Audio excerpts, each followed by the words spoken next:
Morning. എല്ലാവർക്കും സുഖമാണോ? ഞങ്ങൾക്ക് സുഖമാണ് കേട്ടോ. ഇവിടെ മഴ പെയ്യണു തോരണു ഭയങ്കരമായിട്ടുള്ള മഴയില്ല കേട്ടോ. ഒരു 5 മിനിറ്റ് മഴയാണെങ്കിൽ കുറച്ച് സമയത്തേക്ക് വരില്ല. സപ്പ് പോകാനായിട്ടൊക്കെ റെഡി ആയിട്ടൊക്കെ നിൽക്കുന്നതാണ്. ബസ് വന്ന സപ്പ് ഈ വർഷം മുതൽ സ്കൂൾ ബസ്സിലാവുകയാണ് കേട്ടോ. ഇത്രയും നാൾ ഞാനാണ് കൊണ്ടുവരുന്നത്. ഇപ്പോൾ സ്കൂൾ ബസ്സിലാണ്. അപ്പോൾ 8 മണിയാകുമ്പോഴേ ബസ് വരുള്ളൂ.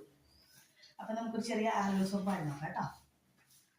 മഹറിൽ നിൻ മനം കോർത്ത് കൊതിയായി മാറി ചാർത്തിയിട്ട് കയ്യിൽ നിൻ കരം ചേർത്തന്ന് ചൊന്നൻ ജീവനാണെന്നും നിലയ്ക്കാ സ്നേഹവും തന്ന് നിഴലായി കൂട്ടിനായി നിന്ന് എനിക്കായി രാവുറങ്ങാൻ മാറി ചൂടേകും നിലാത്താരം കളിയായി ഞാൻ പിണങ്ങുമ്പോൾ മൗനം പൂണ്ടിരിക്കുമ്പോൾ കവിളിൽ വന്ന